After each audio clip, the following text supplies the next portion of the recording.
Turn to Page 4 is my first EP. Terrace and I's first big baby. Turn to Page 4 was conceived in April 2021-ish. That's when we started really considering releasing Bitten by a Butterfly. But the whole process of Turn to Page 4 growing, that was a process over the course of the past 9 months. And it is so incredibly rewarding to be able to see it be put out there and popped out of the womb. I need to stop with the birthing metaphors. Lights are slowly flowing in towards my blue curtains and my glowing skin, but I don't remember you at all. Too Easy is upbeat, it's petty. I started writing Too Easy. It was originally supposed to be called You Make Love Easy. In the beginning, I was writing it as a very romantic love song.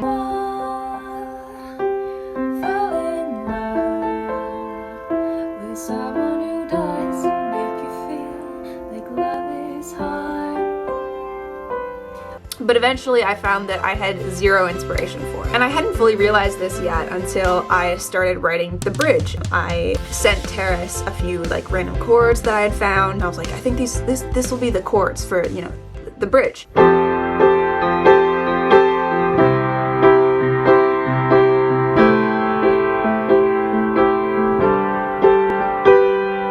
So I took these bridge chords, which is interesting because I don't typically write bridges. We'll get into that a bit later. Switched up the tempo a little bit and made them the chords for the entire song rather than the music that I thought I was gonna use. I think it was that night or maybe a few nights later, I'm not exactly sure. But I had just finished a call with Terrace. I had told him that, you know, I was going to bed, but I really stayed up until 5 a.m. writing Too Easy. And I ended up twisting this idea of You Make Love Easy into You Make Love Too Easy. So first of all, I was thinking of like, what words can I say here? And I look over to my window. And as you can see, I've got some blue curtains here. And it was 5 a.m., the sun was rising, and I just was like, lights are slowly flowing in towards my blue curtains. And I had just done some skincare that night, so my skin was glowing, so, and my glowing skin. And I think I wrote all of it, or at least most of it, in that night, and then I had to think about a bridge. As Terrace would gladly tell you, I am horrible for writing bridges. I never write a bridge. I usually, when I make a song, I come to him with it and I'm like, hey Terrace, let's do this song. And he's like, yeah, great. And we're like on the roll and he's like, oh, where's the bridge? What's the bridge? What's the bridge chords? And I'm like, I haven't written a bridge. You write one and then I'll write the words. Thankfully, I didn't have to redo any of the vocals. I think there was like one line that I had to redo because Too Easy, let me tell you, is the hardest song I have ever tried to sing in my whole life. I hope you'll find a pretty girl or boy that makes you just as happy, even brings you joy. It was incredibly difficult for me. I did not even do it justice. If anyone makes a cover of it someday, I'm sure they will do a much better job. A problem that we had with Too Easy though is midway through when Terrace was producing Too Easy, we kind of lost inspiration for it. We weren't vibing with it, if you will. And so we just kind of left it on the back burner and we were just like, okay, let's move on to like the other songs. Let's work on like The First Day, If It Rain. And then we finished them. And we were like, okay, what do we do now? We need to do Too Easy or The Spark, but The Spark we kind of wanted to like leave to the end. We're like, oh, we need to do Too Easy, you know? So Terrace brought the Logic project up. We had this idea that we should make it faster, and we instantly started vibing with it.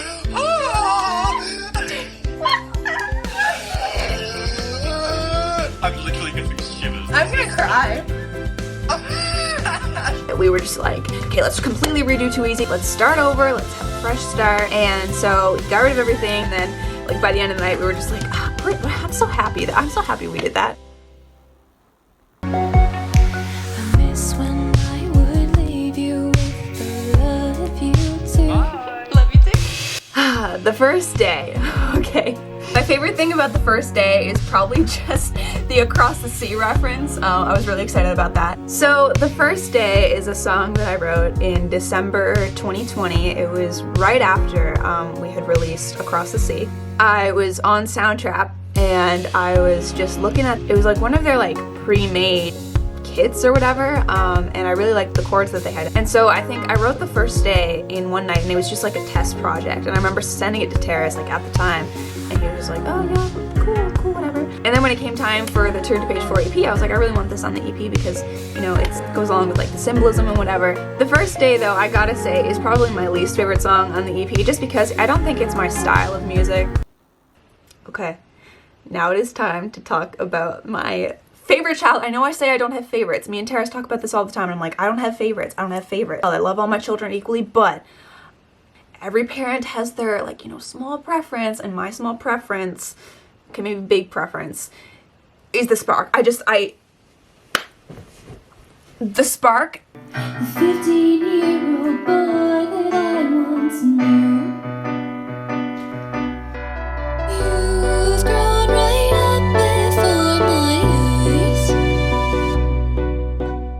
eyes. So the Spark actually came from a challenge. So originally, the next song that we were going to have on the EP was going to be called I Don't Want to Write a Love Song. It works, again, with the flow of the EP and the symbolism of it, but we weren't vibing with it. And so we just kind of left it as we do. And then one night, Terrace sends me this Snapchat, and we're talking about, you know, love songs, and, you know, how they're always like, you know, they all have like an essence of like melancholy. And he's like, I don't think like you can write a happy love song. Like, it's always going to be melancholy. There's always going to be an aspect of it that's, you know, sad. Okay, the problem is most songs are about love. Generally, when you write a song about love, it's sad. But how do you make a happy love song? Like, genuinely happy, like, ooh, I'm in love, how are you? Yeah, I'm in love, yeah, you know? And I was like, no, but what about like Mirror on the Sun? We released Mirror on the Sun. That's a happy love song. But he's like, there's an essence of longing. But I was still like, you know, I bet I can prove you wrong. I bet I can write like a fully happy love song. I bet I can do it. I have to say, the lyrics, no melancholy. I mean, okay, it fell apart in the bridge. I literally say, what if I wake up and you're dead? Oh my God. Terrace. No, this is a challenge for me now. This is a fun challenge. I need to do this. I'm going to prove you wrong. I'm going to make a happy love song. I still think it would be like really hard, but we will see. And therefore the Spark was born. I started playing around with some chords, and I instantly started crying. I'm in the middle of writing a song, and I am literally crying because it's so good. Because I was like, oh my goodness, I can't. This is gonna be the best song ever. I like started putting in all these references. I had to make it through the 8-bit rain in last September, and the memories that were over, and the thoughts about the love-struck boy I never loved, and all the like, yeah. And I sent him a Snapchat. I was like, dude, we should release this like right after the EP because it references it all. And then he was like, you know, like I think I would vibe with the Spark more than I Don't Want to Write a Love Song. So what if we put the Spark in the EP instead? And I was like, no, like.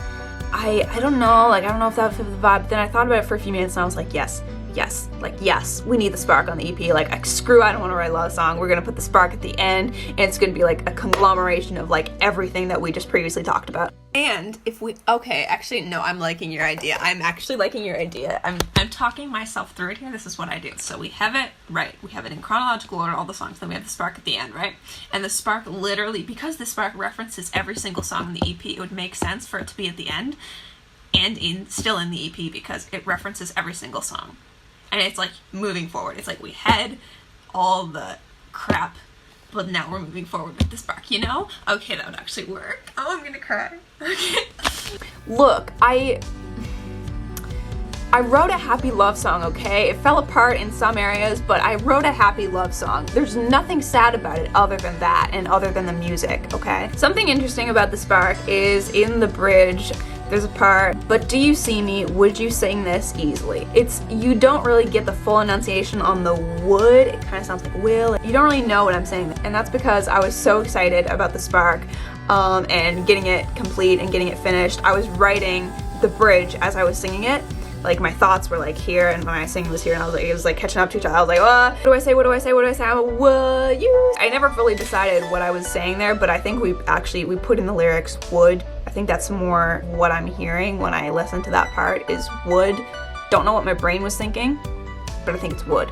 We did a lot of cool stuff in the Spark as well. Like, we did some glass breaking for the first time. Oh man, this is terrifying every time. So I got this like big box, but like a glass panel in the bottom. I'm kind of worried that I'm gonna break that instead of the actual glass I'm gonna be breaking. And I went upstairs and I told everybody in my house, I was like, hey, so if you hear like a crash or like a smash downstairs, don't worry, no one's dying. It's just me like mashing something for the EP. We're good. And they were like, okay, Brib. Okay. And as far as 8-Bit Rain goes, I think that song is more complex and I think it deserves a video of its own, so stay tuned for the making of 8-Bit Rain. So once again, this is just a small, I wouldn't say a small look, this was a more extensive look into many months, into what it took to create Turn to Page 4 and for it to become all that it is today.